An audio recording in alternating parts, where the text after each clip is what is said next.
na esse e ao Pai agradece. Eu deixo cada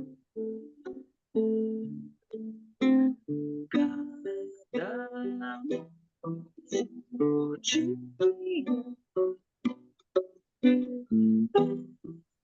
uma nova estrada,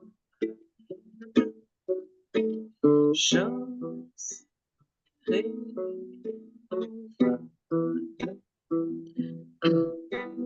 de pensar,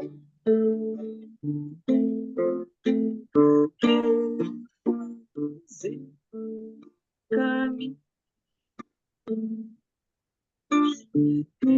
repensar o viver e seguir servindo.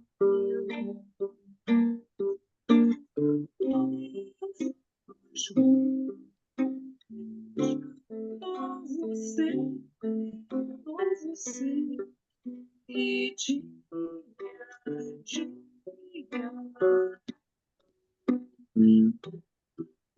uma graça avança na nossa esperança faz com Deus vencer, com Deus vencer, com Deus vencer.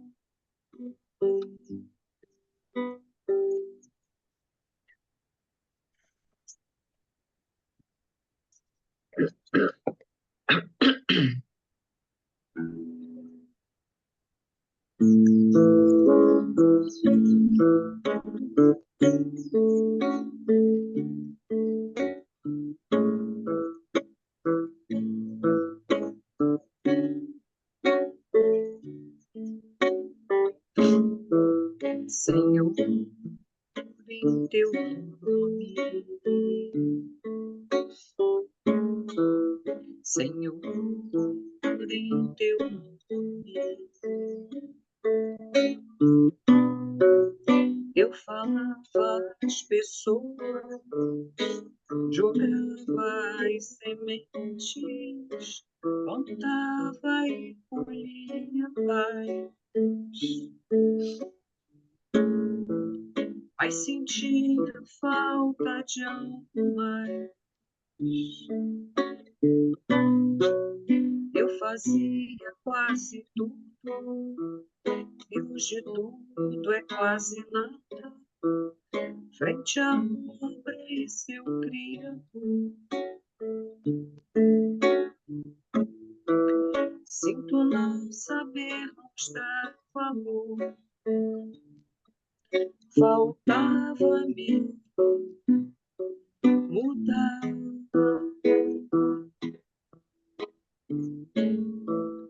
e tentar me entrar e tentar me conhecer, Senhor,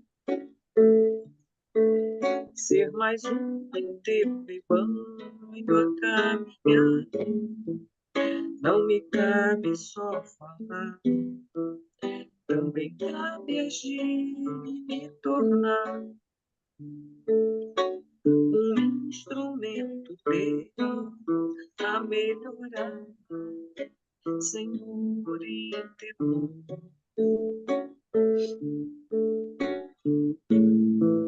Senhor, em teu nome. Eu fazia muitos planos, mas os anos seguem em frente e nos fazem ver quem somos.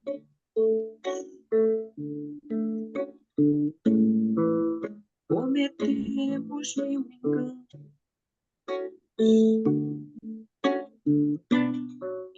eu queria ser livre, mas agia com loucura, retardando meu caminho. Sou meu próprio espinho. Faltava-me mudar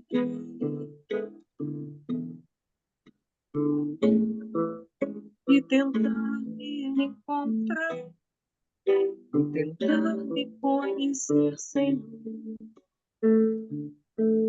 ser mais um seu rebanho a caminhar. Não me cabe só falar, também cabe agir e me tornar um instrumento teu, americano, Senhor, em teu nome. Senhor, em teu nome.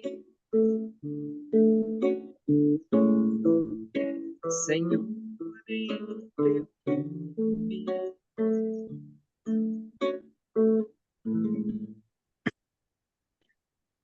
Bom, meus amigos, sejam todos bem-vindos.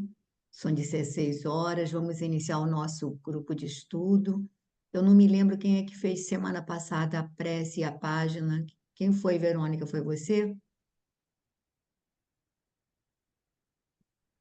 Bom, acho que a Sandrinha Não não fez. lembro. É. Quer fazer, Sandrinha, hoje? Faço sim, Pepita. Vamos lá. É o capítulo 27, não é isso? De Vinha de Isso, Luz. isso. Então vamos orar, não é? Primeiramente, com a certeza de que essa espiritualidade maior já se acerca de todos nós, permitindo que, em nome de Jesus, aqui estejamos.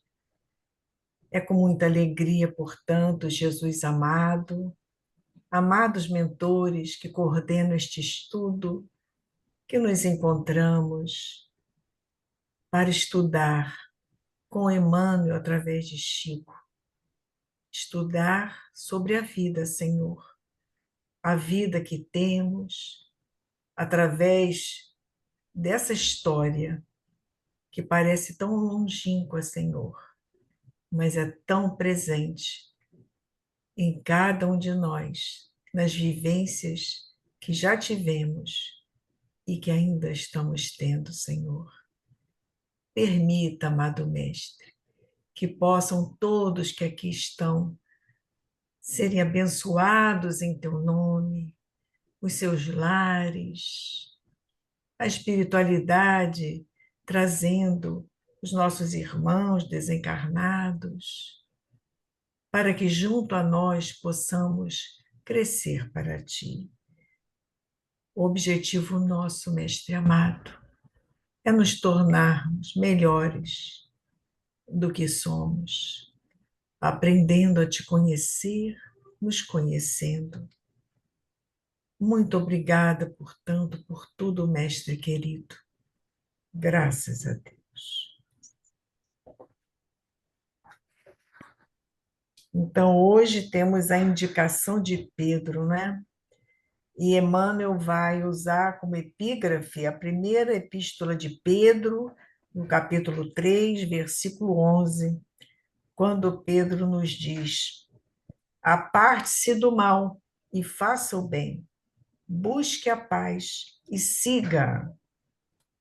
Emmanuel, então, vai nos dar essa orientação. A indicação do grande apóstolo para que tenhamos dias felizes parece extremamente simples, pelo reduzido número de palavras, mas revela um campo imenso de obrigações. Não é fácil apartar-se do mal consubstanciado nos desvios inúmeros de nossa alma através de consecutivas reencarnações. E é muito difícil praticar o bem dentro das nocivas paixões pessoais que nos empolgam a personalidade, cabendo-nos ainda reconhecer que, se nos conservarmos envolvidos na túnica pesada de nossos velhos caprichos, é impossível buscar a paz e segui-la. Cegaram-nos males numerosos, aos quais nos inclinamos nas sendas evolutivas, e acostumados ao exclusivismo e ao atrito inútil, no desperdício de energias,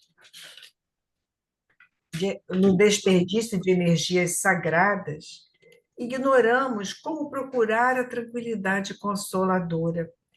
Esta é a situação real da maioria dos encarnados e de grande parte dos desencarnados que se acomodam aos círculos do homem, porque a morte física não soluciona problemas que condizem com o foro íntimo de cada um. A palavra de Pedro, desse modo, vale por desafio generoso. Nosso esforço deve convergir para a grande realização. Dilacere-se-nos o ideal, ou fira-se-nos a alma, apartemo-nos do mal e pratiquemos o bem possível. Identifiquemos a verdadeira paz e sigamo-la. E tão logo alcancemos as primeiras expressões do sublime serviço, referente à própria edificação, lembremo-nos de que não basta evitar o mal, e sim nos afastarmos dele, semeando sempre o bem, e que não vale tão somente desejar a paz, mas buscá-la e segui-la com toda a persistência de nossa fé. Emmanuel é contundente, né? Para nos indicar os reais valores da vida. E quando Pedro nos coloca aparte-se do mal e faça o bem, ele vai justamente dar o antídoto do mal, não é? O verdadeiro antídoto do mal é realizar o bem. E Emmanuel, então, vai nos falando, ele fala que afastar-se do mal, para quê? Para buscar a paz e segui-la. Ora, a paz é muito fácil, muito bonito até falar da paz, não é? De como é bom você sentir a paz, que é difícil, sim, seria muito bom termos essa plenitude de paz. Isso só vai acontecer quando nós realmente estivermos transformados, verdadeiramente transformados para esse bem. Do contrário, nós temos lampejos, não é? Em momentos assim que são tão gratificantes, mas ainda falta. Falta o quê? Falta justamente esse desprendimento dos males que nós mesmos cultivamos ao longo dos séculos, não é? E até nesta própria reencarnação. Então, eu marquei logo aqui a indicação do grande apóstolo ser pequena, né? Bem sintética. E a gente sabe que quando essa espiritualidade maior tem a condição dessa síntese, nesta síntese nós vamos ver que se contém toda uma bagagem de trabalho, de persistência e de fé, como Emmanuel diz aqui. Então, essas palavras, diz ele logo de início, revelam um campo imenso de obrigações, nossas obrigações diante da vida, diante de nós mesmos, diante do outro que convive conosco, não é? Diante do mundo de um modo geral. As obrigações muitas vezes são desperdiçadas por nós que relegamos a um plano mais longínquo, né, das obrigações primeiras, quando, na verdade, esse campo de obrigações, ele fala, não é obrigação simples material de realizar um trabalho simples do cotidiano, são obrigações que têm a ver com a nossa alma, não é? Com as modificações que precisamos implementar em nossas almas. Então, ele continua dizendo que não é fácil apartar-se do mal, realmente. Por quê? Por causa da nossa história de vida, não é? Como espíritos que somos. Ainda é muito difícil praticar o bem, diz ele, dentro das nocivas paixões pessoais que nos empolgam a personalidade e que, quantas vezes, não enxergamos. não conseguimos enxergar que justamente são paixões pessoais que nos levam a nos afastar desse bem que hoje já gostaríamos de estar praticando bem mais, não é? Vemos que não é verdade, muitas vezes pensamos estar praticando, mas estamos ainda muito no início desse processo, mas já começamos a perceber essa dificuldade, essa necessidade de transformação. Isso é muito importante, porque se ficarmos vigilantes, não é, atentos aos nossos pensamentos, aos nossos sentimentos, a nossa capacidade de olhar as situações da vida, ficará mais fácil para nós aprendermos a nos desprender dessas paixões pessoais. Mas para isso temos que abrir mão de muita coisa acumulada ao longo dos séculos, não é? O nosso orgulho, a nossa vaidade, os nossos vícios milenares. Então, isso tudo faz com que a gente, dentro desta condição que Emmanuel já nos diz, à luz da doutrina, fique mais claro e gerando mais persistência de nossa parte. É isso que nós rogamos ao plano espiritual que nos auxilie através do estudo que fazemos, através dessas reuniões que temos uns com os outros. O objetivo é nos tornarmos mais atentos, não é? E melhores do que estamos até aqui. Cegaram-nos, diz ele, males numerosos, aos quais nos inclinamos nas sendas evolutivas. Então, é um processo que não vem do hoje, é de séculos, não é?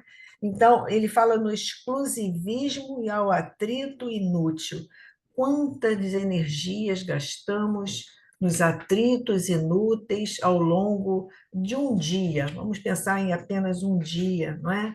Atritos que podem muito bem serem apagados se a gente está com foco justamente nessa modificação. Não, eu vou persistir, eu estou acostumado a falar muito e fazer menos aqui. Não, agora eu vou me calar mais e vou procurar fazer a minha parte.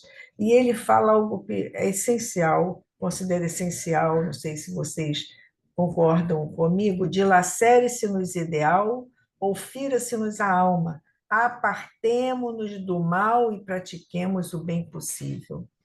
E justamente essas obras que nós estamos estudando visam a nos mostrar exemplos vivos daqueles que são vencedores de si mesmos, aqueles que conseguiram vencer suas dificuldades justamente praticando o bem possível, mesmo que a alma estivesse ferida.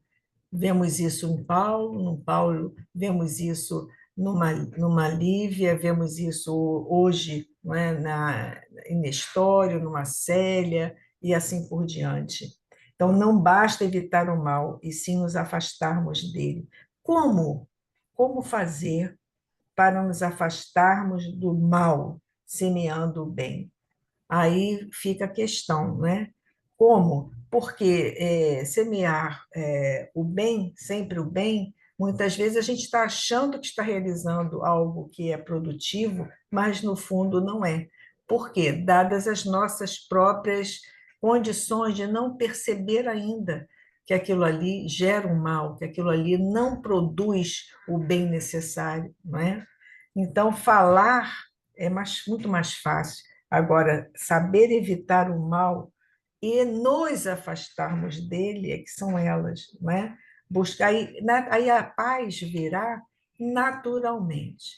E vemos isso nesses missionários de luz, porque à medida que eles vão se afastando do mal, porque estão trabalhando nesse bem, não é? Eles vão naturalmente conquistando essa paz duradoura. Não é uma paz momentânea, não é? É uma paz duradoura. E é isso que a gente precisa buscar. Podem falar, por favor.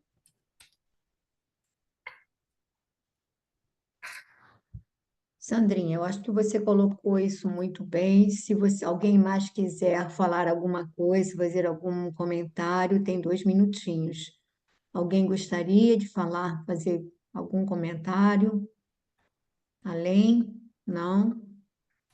Não? Então, nós vamos para 50 anos depois. Nós estamos no capítulo 1 ainda, Uma Família Romana. O meu livro é página 18, está naquela Caio, meu bom amigo, né? O Caio está ali levando o Nestório nesse capítulo. Quem que quer começar a nossa leitura?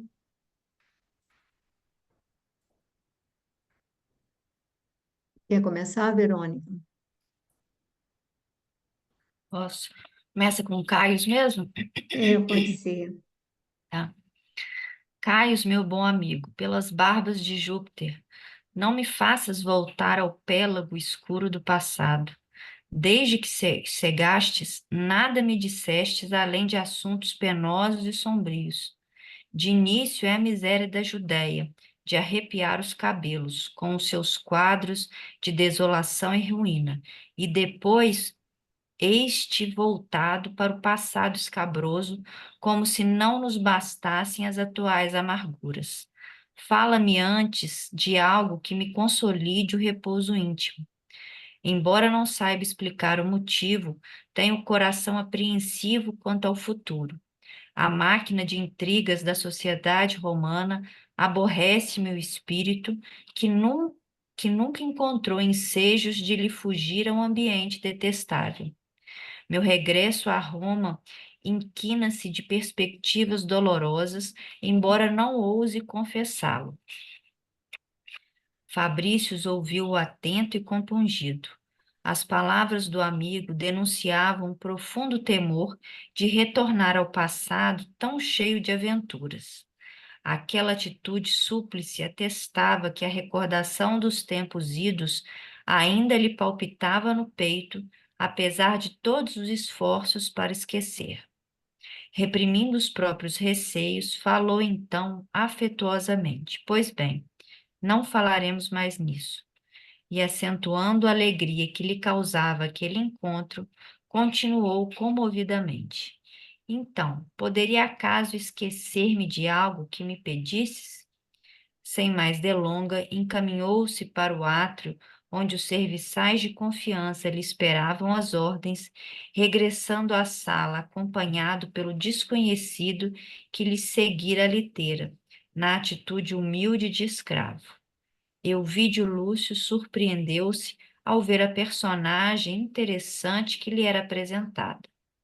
Identificara imediatamente sua condição de servo, mas o espanto lhe provinha da profunda simpatia que aquela figura lhe inspirava. Seus traços de israelita eram iniludíveis, porém, o olhar havia uma vibração de orgulho nobre, temperado de singular humildade. Na fronte larga notavam-se cãs precoces, se bem que o físico denunciasse a pletora de energias orgânicas da idade madura. O aspecto geral, contudo, era o de um homem profundamente desencantado da vida.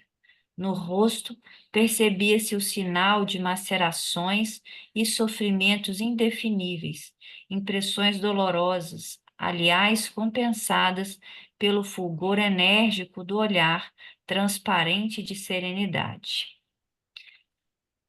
Continua um pouquinho? Esse parágrafo só que vai apresentar, depois aí pode parar. Eis a surpresa, frisou Caio Fabrícios alegremente. Comprei como lembrança esta preciosidade na feira de Terebinto, quando alguns de nossos companheiros liquidavam o espólio dos vencidos. Parar, né? Sim. Então, no início aqui ele faz tipo um retrospecto, né, em razão de que ele reclama um pouco de que desde que o Caio chegou, ele só estava trazendo notícias que lhe angustiavam, né? O Elvídio, que seria aquela situação da Judéia, que ele tinha essa lembrança inconsciente dentro dele, né? Porque de uma certa forma ele também participou dessa luta. E a questão da Cláudia Sabina lá, que ele, em determinado ponto, começa a revivecer lá, né? A memória de Ovídio lá, dizendo que ela teria se casado com uma figura ilustre, ela não provavelmente não teria esquecido aquela. Ele não ter, né, ficado com ela, desonra e tal.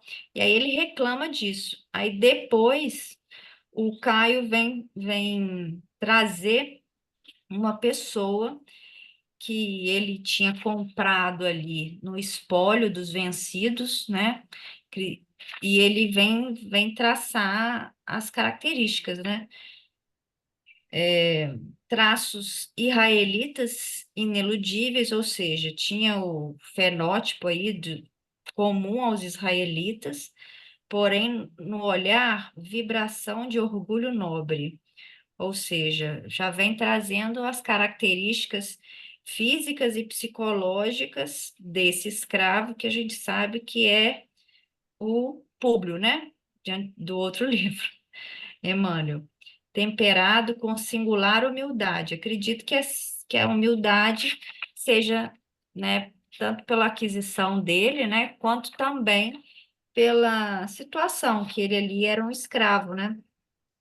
E conta, né, que ele transparecia ter um envelhecimento precoce, né? Transparecia ter mais idade do que ele tinha, que no corpo tinha marcas, né, de macerações e sofrimentos indefiníveis, mas que o que eu acho mais interessante é essa questão do olhar, né, que ele, em dois momentos, deixa claro.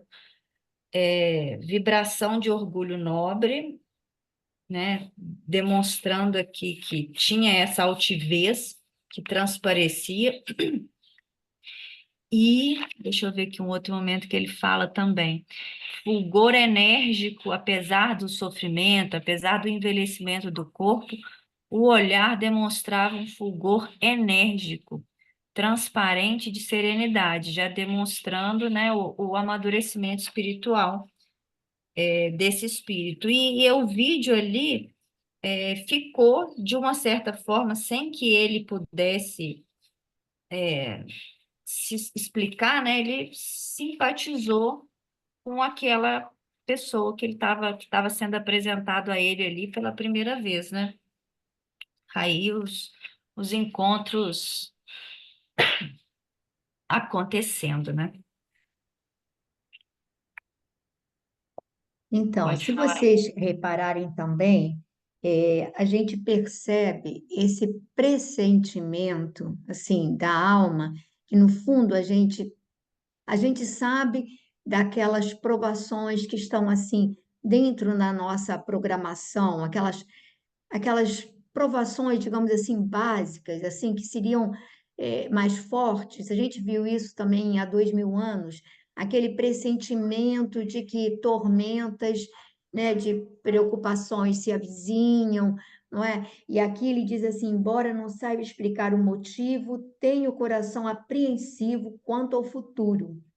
Aí ele vai falar da característica romana, das intrigas da sociedade, que ninguém escapava, e ele, por sua vez, não tinha coragem de se afastar do burburinho da sociedade. Quer dizer, ele sabia que aquela sociedade era fomentadora de intrigas, trazia uma série de coisas negativas, mas ele mesmo assim ainda se sentia atraído por essa sociedade. Repara que ele diz. A máquina de intrigas da sociedade romana aborrece-me o espírito, que nunca encontrou ensejos de lhe fugir ao ambiente detestável. Ou seja, ele não sentia prazer, ele já se sentia incomodado, mas ele precisou sair de Roma para fugir desse burburinho de intrigas, porque ele não conseguia se desprender. Eu acho isso bem interessante. E essa coisa também que a Verônica já ressaltou, esses nossos encontros e a identificação dos seres que não são assim afins, é algo. espontâneo, não é? Algo assim que você não tem como. Então, ele sentiu uma atração profunda por aquele Nestório, quer dizer, é um simples servo, mas ele sentiu uma atração bem intensa, né? E aí o que choca é que, digamos assim, o Nestor era um servo, mas como ser humano, ele já era alguém com uma sensibilidade apurada, estava ali, o antigo senador, que já tinha, digamos, curvado a cerviz para os desígnios divinos, havia toda uma sensibilidade. Então eu fico imaginando como devia ser doloroso para alguém que não era um mero escravo, ser tratado como um objeto. Comprei com uma lembrança, comprei aqui uma lembrança, olha, está aqui um ser humano cheio de sentimentos, cheio de sonho, de aspirações, mas olha, é uma coisa que eu comprei na feira, e aí se começa daqui por diante, vai ser entre os espólios, como você espolha aquilo que são bens que ficam, né? Então, ele comprou essa coisa, e aí eu acho que deve ser assim muito doloroso, por isso que fica assim esse misto de orgulho nobre, ao mesmo tempo uma humildade que está ali sendo trabalhada, e a que preço? Porque deve ser muito doloroso. Pensa bem, você está sendo tratado como uma coisa, é uma limária que está sendo comprada, né? Não sei, falem aí vocês.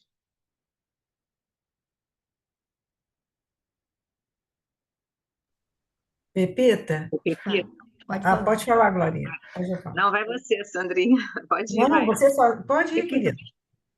Não, pois é, eu acho que foi uma experiência necessária para ele, né? Porque eu lembrei aqui agora que lá no final do Há 2000 anos, ele faz um assim, meio que um meia-culpa, quando ele lembra do Saul, né? Ele fala assim: eu poderia ter agido diferente com aquele escravo. Lembra que ele fala: eu poderia ter, né, envidado mais esforços por localizá-lo, não sei o quê. Então, não sei, eu acho que essa experiência, eu acho que deve ter sido até, ele deve ter pedido para vir nessa experiência de escravo, né? Não sei, falem vocês aí, eu pensei nisso. Não, com Eu, certeza que ele pediu, mas o problema é você agora, num novo corpo, que você não tem essa lembrança nítida, você, com todo aquele conhecimento que a gente vai ver que ele traz todo o conhecimento, então que ele está muitas vezes acima dos senhores, sendo tratado como uma coisa, né? Fala aí, Sandrinha, que você ia falar. eu não ia falar do Nestor agora, não. Eu ia falar justamente associado à página que a gente leu de início, né, sobre o mal, né, na personalidade do Elvídio, que ele diz assim: embora não saiba explicar o motivo, tem o coração apreensivo quanto ao futuro. Ou seja, ele já identifica que aquilo foi um mal para ele, que não é bom. Uma coisa é identificar, outra coisa é ele se sentir arrastado para aquela paixão que ainda o coloca numa posição íntima de prazer. Então, ele sabe que aquilo ali não pode não dar certo, ele tem essas intuições todas, não é? E eu fico aqui pensando, você falou também, quando ele diz, embora não saiba explicar o motivo, o Públio Lentulus também acontecia isso, não é? Várias e várias vezes, aquelas percepções íntimas, era coisa da alma que vinha, e o Elvídio ele está tentando mudar a sua perspectiva, a sua maneira de ver a vida, de sentir, de como ele vai viver essa vida. Mas o regresso a Roma, ao mesmo tempo, é uma coisa conflitante, ao mesmo tempo o atrai, não é? Atrai a pompa, atrai as facilidades, toda aquela vida, não é, romana da época. Era isso que eu... Eu não estou conseguindo lembrar da história, assim. Será que ele nasceu escravo, não, né? Oi? Ele não nasceu escravo, mas ele é escravizado nessas guerras, aí aqueles os vencidos são escravizados. Ele vai falar disso mais à frente, aqui a pouco. aqui agora. Ah, tá. Porque aqui fala espólio dos vencidos. Então, seriam os bens dos vencidos, né? Ele era de Quando- alguém que Sim, perdeu a guerra, né? O ele, combate lá. ele vai colocar, inclusive, que digamos assim, o ex-proprietário já lhe havia dado a liberdade. Então, mas só que Ah, tá. como Entendi. vencido, ele acaba, os vencidos poderiam ser senhores, eles eram escravizados, né, Verônica? Uhum. Era a lei da época. Mais alguém quer colocar alguma coisa? Não? Então, quem é que quer continuar a leitura? Quem é que gostaria de prosseguir? Não? Quer continuar, Rosana? Para você não dormir aí. Já estava esperando você falar meu nome. Ah, é? É, então, vou continuar. Euvídio Lúcio parecia não ouvir, como que procurando mergulhar fundo naquela figura curiosa ao alcance de seus olhos e cuja simpatia lhe impressionava as fibras mais sensíveis e mais íntimas. Admiras-te? Insistiu Caius, desejoso de ouvir as suas apreciações diretas e francas. Quererias, porventura, que te trouxesse um Hércules formidando? Preferi lisonjear-te com um raro exemplar de sabedoria. Euvídio agradeceu com um sinal expressivo, acercando-se do escravo silencioso com um leve sorriso. Como te chamas? Perguntou solícito. Nestório. Onde nasceste? Na Grécia? Sim, respondeu o interpelado com um doloroso sorriso. Como pudeste alcançar Terebinto? Senhor, sou de origem judia, apesar de nascido em Éfeso. Meus antepassados transportaram-se à Jônia há alguns decênios em virtude das guerras civis da Palestina. Criei-me nas margens do Egeu, onde mais tarde constituí família. A sorte, porém, não me foi favorável. Tendo perdido minha companheira prematuramente devido a grandes desgostos, em breve, sob o guante de perseguições implacáveis, fui escravizado por ilustres romanos, que me conduziram ao antigo país de meus ascendentes. E foi lá que a revolução te surpreendeu? Sim. Onde te encontravas? Nas proximidades de Jerusalém. Falaste de tua família. Tinhas apenas mulher? Não, senhor. Tinha também um filho. Também morreu? Ignoro. Meu pobre filho, ainda criança, caiu como seu pai na dolorosa noite do cativeiro. Apartado de mim, que o vi partir com o coração lacerado de dor e de saudade, foi vendido a poderosos mercadores do sul da Palestina. Euvídio Lúcio olhou para Fabrícios como a expressar a sua admiração pelas respostas desassombradas do desconhecido, continuando, porém, a interrogar. A quem servias em Jerusalém? A Cálius Flávios. Conheci-o de nome. Qual o destino do teu senhor? Foi dos primeiros a morrer nos choques havidos nos arredores da cidade, entre os legionários de Tinéios, Rufus e os reforços judeus chegados de Betel. Também combateste? Senhor, não me cumpria combater senão pelo desempenho das obrigações devidas àquele que, conservando-me cativo aos olhos do mundo, há muito me havia restituído a liberdade junto de seu magnânimo coração. Minhas armas deviam ser as da assistência necessária ao seu espírito leal e justo. Calhos Flávio não era para mim o verdugo, mas o amigo e protetor de todos os momentos. Para meu consolo íntimo, pude provar-lhe a minha dedicação quando lhe fechei os olhos no alento derradeiro. Vamos dar uma parada, Rosana? Uhum. Bom, ele. Né, muita informação aqui, eu não sei se eu pesquei tudo. Ele nasceu na Grécia e foi. Hum, Foi É, levado para a foi levado Palestina. para a Palestina e depois, durante as perseguições, Nessas invasões, ele é escravizado. foi escravizado. Uhum.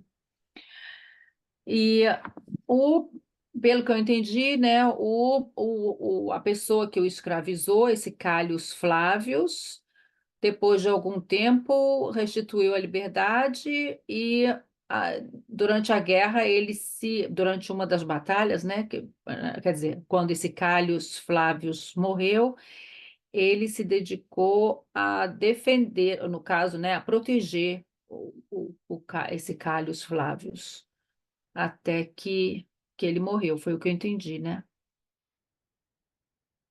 Pode continuar aí. Quando ele estava, digamos assim, a serviço desse Caio Flávio, ele houve também outra invasão, outra. E aí eles perdem, esse patrão amigo morre e ele é escravizado. Aí ele vai para o espólio com esse grupo, né, de pessoas que foram ali como derrotadas. Mas aí é interessante mostrar que, olha, ele tinha uma esposa que que foi embora, partiu. A gente não pode esquecer que na encarnação passada ele havia sido um esposo que relegou a esposa à solidão profunda em função de desconfianças infundadas, né? De desconfianças. E também a gente não pode esquecer que nessa encarnação passada, como senador, com todo o poder, ele teve um filho raptado ao qual ele não viu crescer e que só vai identificar na hora da morte, né? Na hora da morte desse filho já adulto. Então ele passa pela aprovação de você ter um filho retirado não pela morte ou pela enfermidade, mas por circunstâncias da vida, que é muito mais doloroso de aceitar, de você viver com a incerteza de você não saber onde está esse filho e não resolver, essa questão ainda não tinha sido resolvida direito, senão ele não passaria de novo pela mesma situação. Aí agora, novamente, ele com um filho criança, só que já maiorzinho, ele vê o filho ser vendido sem ele poder fazer nada. Agora, quando foi raptado, ele não pôde fazer nada porque ele nem sabia o que tinha acontecido. Só que agora ele vê o filho ser vendido e não pode fazer absolutamente nada. Então, ele não sabe se o filho está vivo ou se está morto. Então, se você reparar, é a repetição da mesma situação, com um cenário um pouco diferente, mas para um coração paterno, a dor é a mesma, porque é aquela coisa da retirada da criança, que você não sabe onde está, se está vivo, se está morto, se está sendo maltratado, como está, você não sabe. Quer dizer, a mesma expectativa, a mesma ansiedade, né? É muito interessante a gente perceber. Então, Eu significa queria. que. Fala, Glorinha. Fala. Então, e eu vejo aí também o resgate. Para mim, eu vejo essa história aí do filho dele ser escravizado, exatamente a história do Saul, né, com aquele Gioras, né, com o André de Gioras, que ele, né, deixou que o filho dele fosse para as galeras, para coisa, e hoje ele, na condição de escravo, tem um filho também escravizado, que ele não vai saber o destino desse filho, né? É, eu vejo aí também, Mas, além, né, de tudo Glorinha, que você Glorinha, se colocou, eu fosse, vejo. Hum, se fosse dente por dente, se fosse a lei de Moisés, né, ele já teria pago isso com o filho bebê raptado e escravizado, porque o filho dele foi pior do que escravizado. O Saul não. O Saul saiu daquela condição miserável para se tornar um empresário, para se tornar uma pessoa com nome de família nobre. Ele adquiriu o nome da família nobre, né, dos Flamínios. Ele recebeu uma fortuna para começar a vida, ele se tornou empresário. Quer dizer, é diferente. Mas eu digo assim, e lá ele já, se fosse assim, bom, aconteceu isso, Aí você ali, ele já viveu isso. Ele está repetindo a história. E ele já tinha, digamos assim, já tinha reverenciado diante do poder divino, reconhecido o seu erro, e vai repetir, significa que será que ele praticou isso em várias circunstâncias? Eu acho que Entendeu? se não fosse assim, Pepita, isso aí é o que eu vejo, né? Ele não voltaria na condição de um escravizado, né? Ele volta nessa experiência de escravizado. E o que me faz pensar assim, é exatamente aquele momento lá no há 2000 anos, em que ele diz assim: eu poderia ter feito diferente, eu poderia ter envidado mais esforços para localizar o rapaz, para que ele não, né? E eu não sei, de repente o espírito, ele não é a lei de Talião, mas é o espírito que quer aquela experiência como, é, né, como crescimento, como, né, não como, não vejo assim como lei de Talião fez isso, vai acontecer aquilo. Mas eu olhei sob essa ótica, assim, sabe? Do filho, coincidentemente, ser escravizado também, a mesma coisa que acontece, e ele, no fim da vida, arrependido de não ter feito nada pelo filho daquele Gioras, né? Do André de Gioras. Não, Foi, então, é, Glorinha, eu só acho que, digamos assim, é uma coisa bem forte para que ele, porque ele já tinha se arrependido lá atrás, ele já tinha passado por essa sim, experiência, ele já tinha passado, ele já tinha reconhecido e ele vai revivê-la novamente. Aí o que eu quero dizer, que forças, que motivo, com certeza, ele veio disposto a a se desfazer do orgulho, aquilo que a Sandrinha falou na página sim, também inicial, vejo isso, a se desfazer do exatamente. orgulho para seguir esse Cristo e seguir os passos da Lívia. Essa é a proposta desse espírito. Eu quero alcançar Lívia. Não sabe? E ele sabe que se a Lívia passou por tormentas, ele precisa passar. Então ele veio. E aí o que eu quero dizer é o seguinte: ó, ele vai repetir essa experiência, que é uma experiência bem dolorosa, de você se imagina, eu não sei se eu aguentaria, não sei se vocês aguentariam, entendeu? Você ter um filho assim, raptado, e como a gente fica chocado sem saber que destino levou a criança, para que foi E isso sabe? aconteceu aqui pertinho da gente, né? A nossa, Sim, a nossa história da escravidão está repleta de casos assim, de pais e filhos, né? Afastados e separados, né? Enfim, isso. Gente, eu estou aqui pensando no Nestório mesmo, nele, na condição dessa volta como Nestório, como está aqui. Como vocês falaram, ele, como Públio Lentulus, era de um orgulho da raça, era um homem informado, culto, intelectual, vamos dizer assim, capaz, não é? E agora, é uma prova ainda mais dolorosa, que ele talvez tenha até pedido mesmo, né? Porque ele volta como escravo, mas ele tem sabedoria, A ele tem sensibilidade, né? cultura, sensibilidade maior, porque ele agora ele não é um ignorante no sentido de desconhecer coisas. Não, quanto mais o intelecto progride, maior noção você tem do que vive, não é? Do que está sentindo, do que está observando à sua volta. Então ele volta como escravo, ele volta como um israelita, não é? Tanto é que ele retorna É. ao lugar dos seus ascendentes, não é? Então, ele, além disso, ele não é mais um romano que tem o poder na mão, aquele senador romano, ele é um escravo, mas ele tem sabedoria, não é? E isso é fundamental, né? Acho que isso aí vai percorrer, acho que é. vai ser um fio condutor dessa história do Nestório, junto a todos aqueles com quem ele vai conviver, não é? Mostrando, será que realmente eu soube aplacar esse orgulho, essa minha vaidade, e me voltar para o Cristo, né? Me voltar para os reais valores, da vida, né, que eu hoje entendo e valorizo, será? Então, eu acho que isso é muito importante, é muito lindo isso, o que ele vai colocando, e a lucidez, né? A lucidez desse espírito diante das adversidades e diante daquilo, das respostas que ele dava, não é?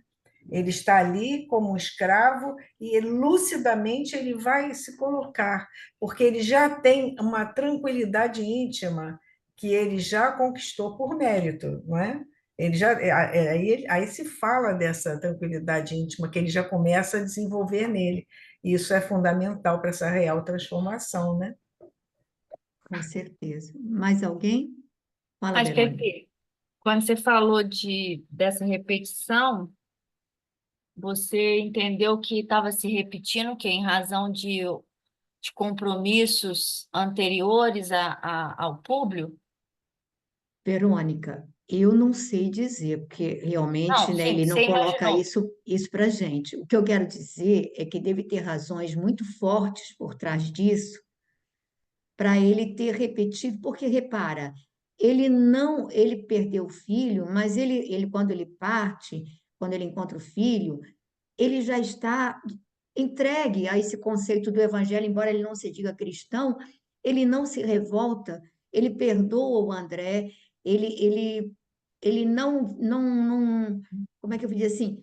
No fundo, ele acaba aceitando esse processo, que foi uma dor a vida inteira, tanto que ele continua procurando por esse filho até o final. E aí ele vai encontrá-lo ao término, né? A gente vai ver essa história se desenrolar e você vai ver a história se repetindo. E aí você pergunta que necessidades, será que é para consolidar? Que olha, aí você vai trabalhar desapego.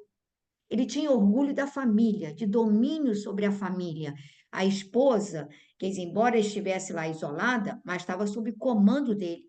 Os filhos, a filha, todos recebiam orientação dele, ele estava, digamos assim, embora ele não fosse propriamente um tirano, com a Lívia ele até foi um pouquinho, mas ele estava. Agora não, ele volta como se ele se sentisse, você vê que há uma tristeza aí no meio desse orgulho, dessa nobreza, disso tudo, há uma tristeza velada, que é o homem que, olha, perdeu a companheira, não sabe do filho, está na condição de escravo, ele não está revoltado, mas ele está triste. São coisas diferentes, né?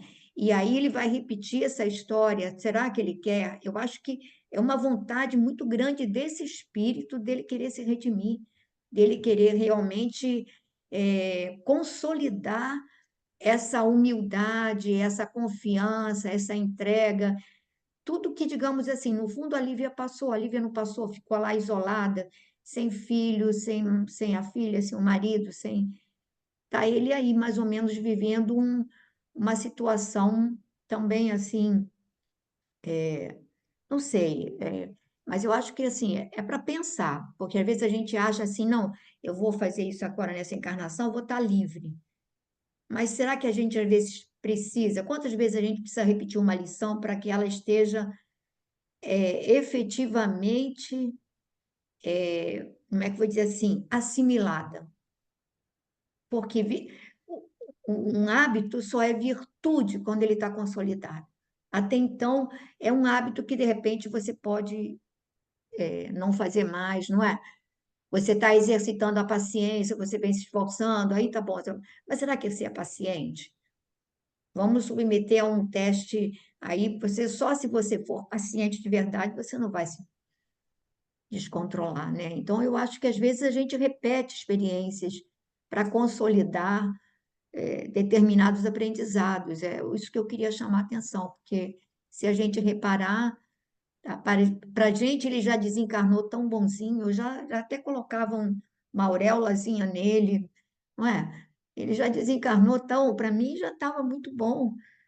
Se eu estivesse desencarnando como ele desencarnou, eu já ia ficar muito feliz. Mas ele vai se cobrar a vida toda até atingir aquela aquela pureza de ser fiel ao Cristo em tudo. né? Quem quer continuar a leitura aí? Quem quer ler? Quer ler, Gracinha? Acho que a Gracinha está com problema no som. Então, leia aí, Glorinha, por favor.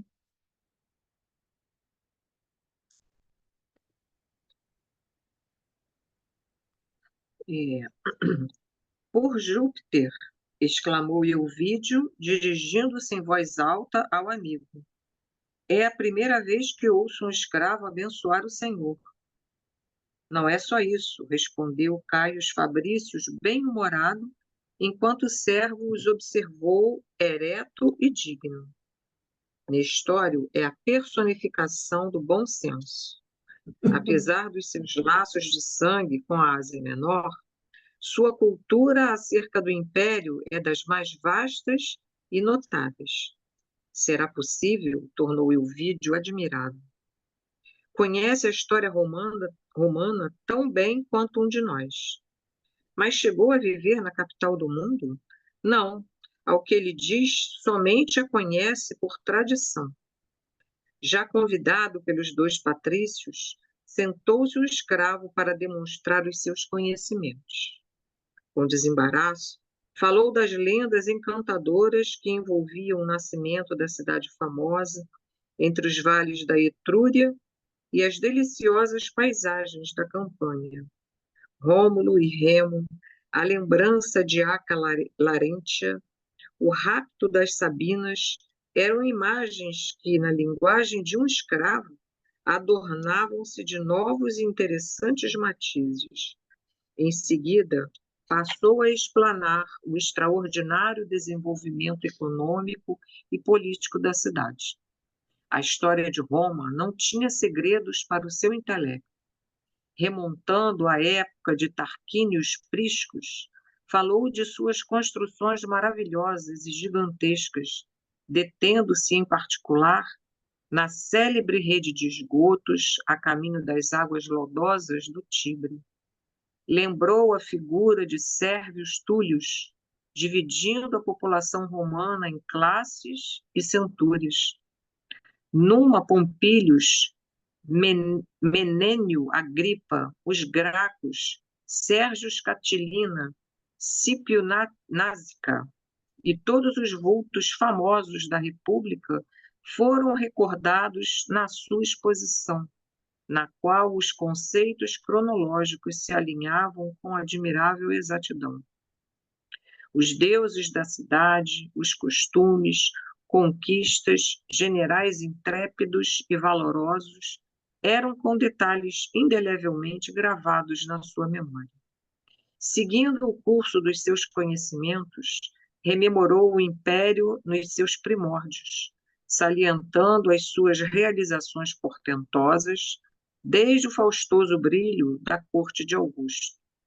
As magnificências dos Césares, trabalhadas pela sua dialética fluente, apresentavam novos coloridos históricos, em vista das considerações psicológicas acerca de todas as situações políticas e sociais. Por muito tempo falara na história dos seus conhecimentos do passado, quando Euvídio Lúcio, sinceramente surpreendido, o interpelou. Onde conseguiste essa cultura radicada em nossas mais remotas tradições? Senhor, tenho manuseado todos os livros da educação romana ao meu alcance, desde moço. Além disso, sem que me possa explicar a razão, a capital do império exerce sobre mim a mais singular de todas as seduções. Ora, ajuntou Caio Fabrícios satisfeito, Nestório tanto conhece um livro de Salustio como uma página de Petrônio. Os autores gregos, igualmente, não têm segredos para ele. Considerada, porém, a sua predileção pelos motivos romanos, quero acreditar haja ele nascido ao pé de nossas portas. O escravo sorriu levemente, enquanto Euvídio Lúcio esclareceu. Semelhantes conhecimentos evidenciam o interesse injustificável da parte de um cativo. E depois de uma pausa, como se estivesse arquitetando um projeto íntimo, continuou a falar dirigindo-se ao amigo. Meu caro, louvo-te a lembrança. Minha grande preocupação no momento era obter um servo culto que pudesse incumbir-se de enriquecer a educação de minhas filhas, auxiliando-me simultaneamente no arranjo dos processos do Estado, a que agora serei compelido pela força do cargo. Vamos dar uma É a paradinha, parada que Glória? É melhor. Então, aqui, né, eles ficaram assim assombrados, né, quando ele começou a falar, né? E aí a gente vai vendo que ele nasceu na Grécia, né? Imagina o que ele deve ter tido de conhecimento, né? A filosofia, né? O berço da filosofia. E mas de qualquer maneira, nós temos certeza, né, de que todo esse conhecimento que ele diz que adquiriu nos livros, né? Ele fala que tem manuseado todos os livros da educação romana. A gente sabe que a memória dele está muito mais receptiva, não é, a esses conhecimentos que ele já tinha, né? Então ele vai falar sobre é, personagens da República, não sei quantos anos antes atrás, centenas de anos, né, 600 anos atrás, e ele vai discorrendo, né, assim com uma facilidade, né, e eles vão ficando encantados não pela descrição histórica, mas ele fala, em vista, que apresentavam novos coloridos históricos em vista das considerações psicológicas acerca de todas as situações políticas e sociais.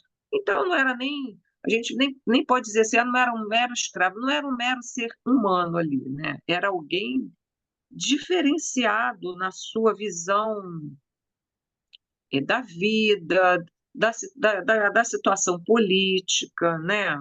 É, que tinha um olhar já trabalhado pela filosofia, pela psicologia, e isso eram já, né, aquisições que ele já trazia, né, como um homem culto, um senador romano, né, e estava tudo na memória, né, espiritual dele, né, memória espiritual.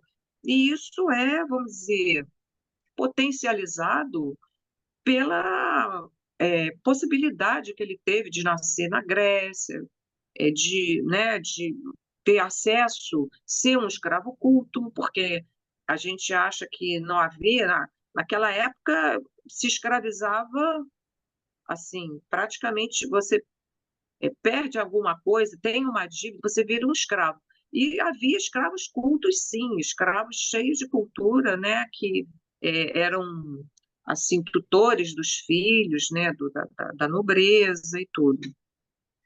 Então, e aqui, né, e o que eu achei também interessante, que ele fala assim, chegou a viver na capital do mundo, Roma era a capital do mundo, né, gente? A capital do mundo, e era mesmo, né?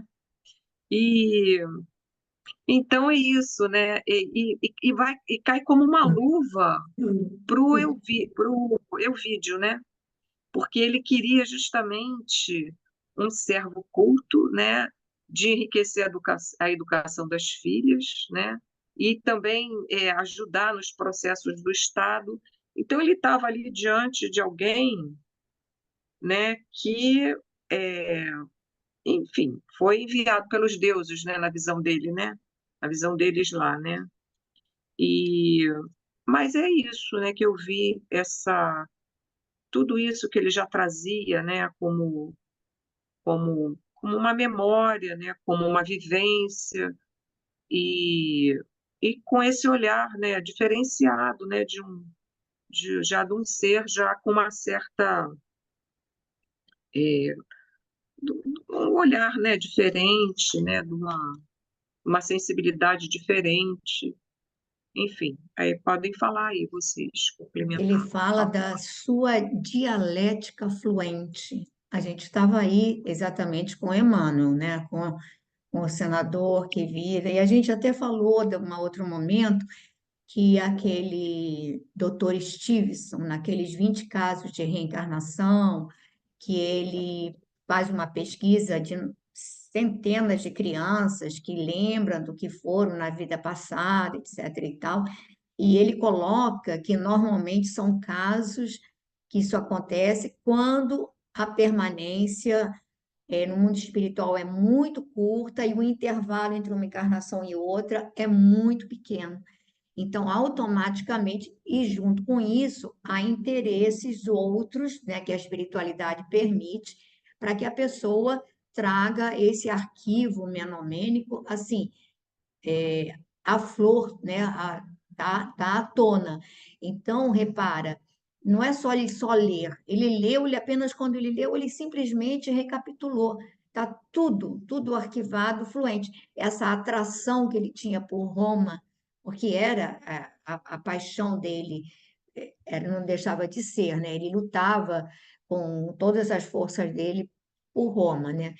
Então, ele vai falar isso, e a gente vê que ele, entre uma encarnação e outra, ele tem 7 anos, só que se você considerar a gestação, ele ficou praticamente só 6 anos na espiritualidade, em preparo, quer dizer, ele mal desencarnou, ele já entrou em preparo para a próxima reencarnação.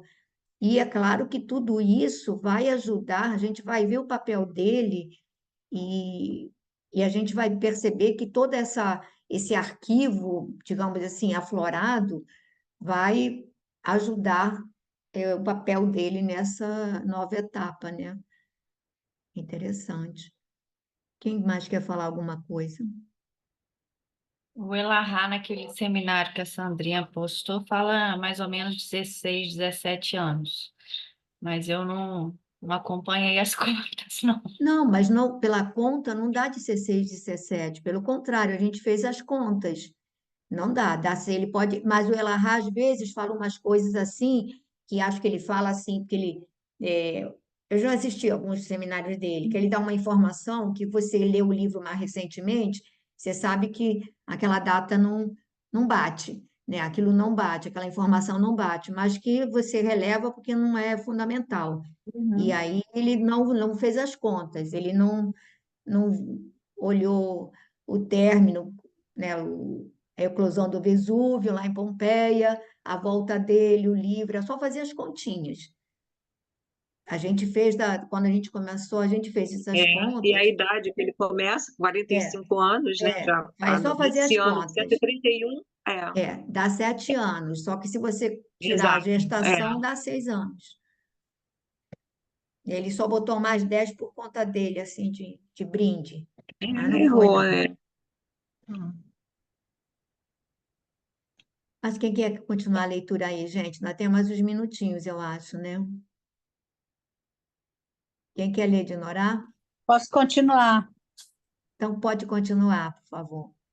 Parou na força do cargo, não foi? Ó, Compelido pela Oi. força do cargo. isso. O anfitrião mal havia concluído o seu agradecimento quando surgiram na sala a esposa e as filhas, num gracioso cromo familiar. Alba Lucínia, que ainda não atingira os 40 anos, conservava no rosto os mais belos traços da juventude, a iluminarem o seu perfil de Madonna. Junto das filhas, 2 primaveras risonhas, seu aspecto de mocidade ganhava um todo de nobres expressões vestalinas, confundindo-se com as 2, como se lhes fora a irmã mais velha, ao invés de mãe extremosa e afável. Euvídia e séria, porém, embora a semelhança profunda dos traços fisionômicos, deixavam transparecer espontaneamente a diversidade de temperamentos e pendores espirituais. A primeira entremostrava nos olhos uma inquietação própria da idade, indiciando os sonhos fibricitantes que lhes povoavam a alma, ao passo que a segunda trazia no olhar uma reflexão serena e profunda, como se o espírito de mocidade houvera envelhecido prematuramente. Todas as três exibiam graciosamente os delicados enfeites de Peplum em sua feição doméstica, presos os cabelos em preciosas rédeas de ouro, ao mesmo tempo que ofereciam a Caio Fabrícios um sorriso de acolhimento. Ainda bem, murmurou o hóspede com vivacidade própria de seu gênio expansivo, avançando para a dona da casa.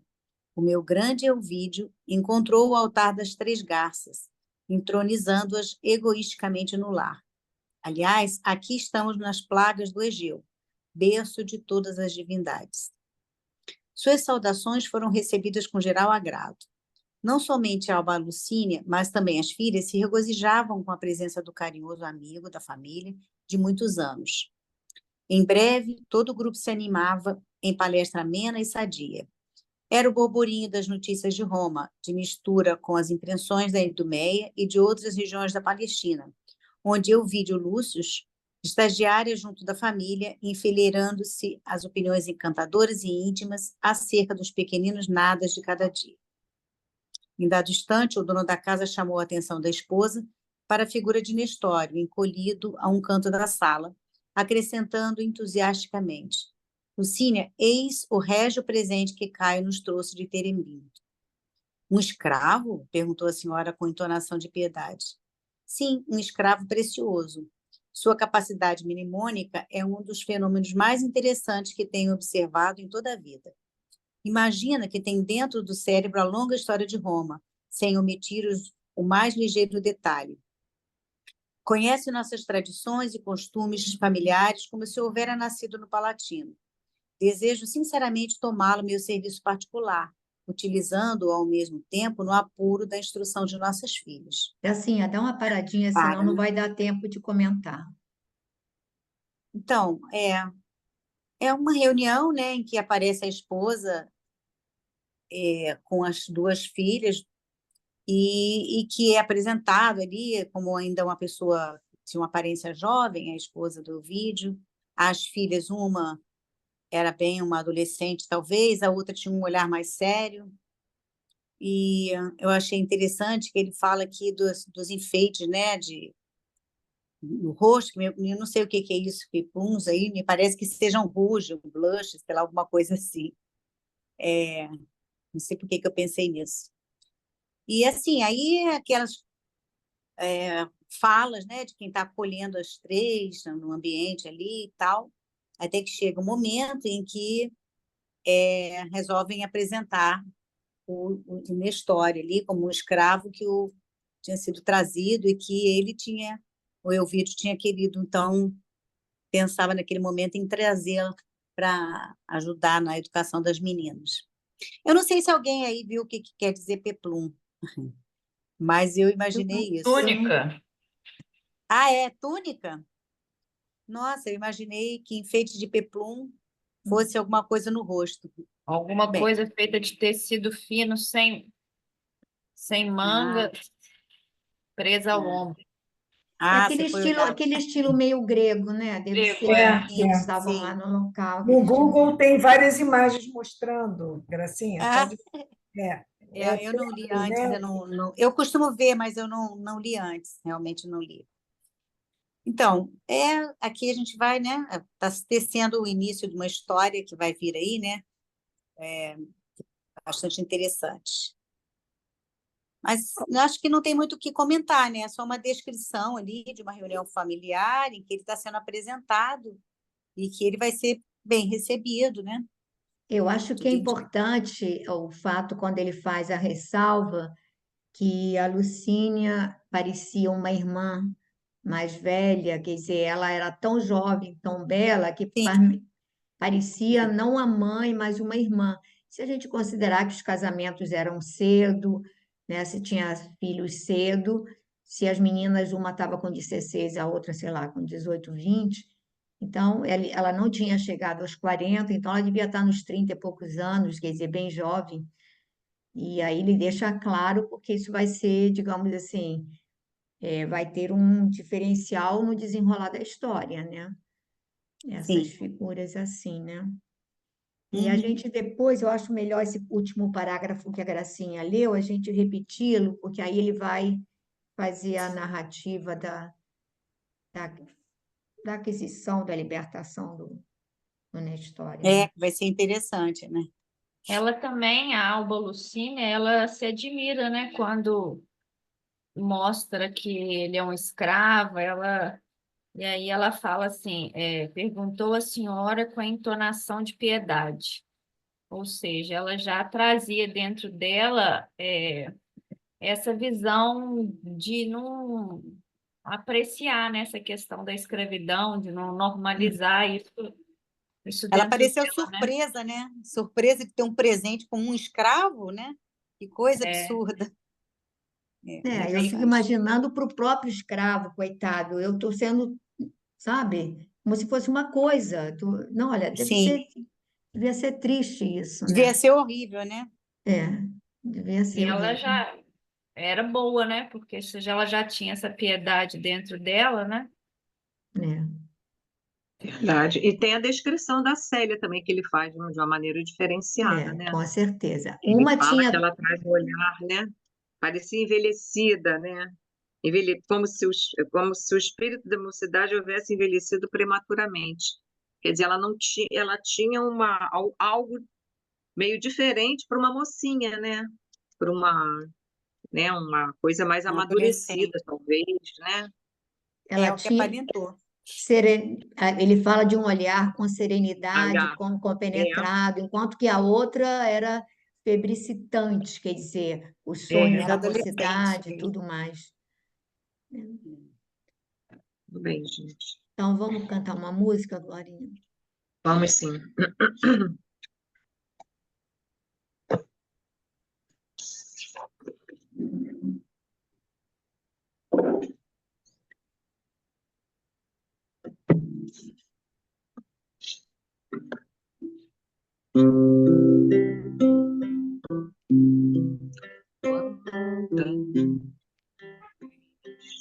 Este ambiente desceu sobre nós, vibrando em nossa mente. Quanta luz, quando assim se aparece aos olhos de Jesus. Quanta luz, luz em oração, a voz do Mestre fala ao nosso coração. Quanta luz descendo sobre nós. Quanta luz,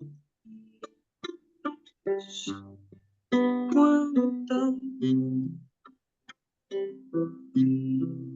quanta luz. Este ambiente descendo sobre nós, vibrando em nossa mente. Quanta luz, quando assim enfraquece, como a alma cresce aos olhos de Jesus. Quanta luz, pois em oração, a voz do Mestre fala ao nosso coração. Quanta luz descendo sobre nós. Quanta luz, quanta luz.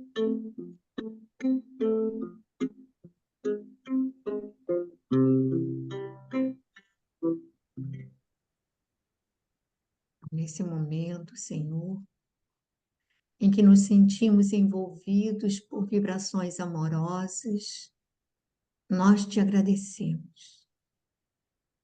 Te agradecemos a dádiva de estarmos reunidos em teu nome, compartilhando as energias amorosas de todos os amigos, encarnados e desencarnados, partilhando o estudo dessa obra que tanto nos traz ao coração. Nós te pedimos, Senhor, que possamos assimilar os ensinamentos que foram ventilados no decorrer do nosso estudo, as reflexões. E te pedimos, Senhor, que nos ajudes para que tenhamos força para romper com as nossas tendências inferiores, com os nossos vícios milenares. Ajuda-nos, Jesus, para que possamos nos esforçar mais para sermos pessoas melhores. Ampara, Mestre, a todos que aqui nos encontramos reunidos, as nossas irmãs e irmãos que hoje não puderam comparecer. Pedimos também por todos os espíritos que foram trazidos para participar dessas reflexões. Abençoa a todos, abençoa os nossos lares, abençoa, Mestre amado, a todos aqueles que estão sob a nossa tutela, direto ou indiretamente. E pedimos especialmente pelo lar da nossa irmã Kalina Luciuma, pela sua filha Iris, tão querida, pelo todo o seu grupo familiar, pela Stephanie Ohane, que partiu de uma maneira tão triste, na flor dos seus 13 anos. Então, Jesus, abençoa a todos e ampara-nos. Que assim seja.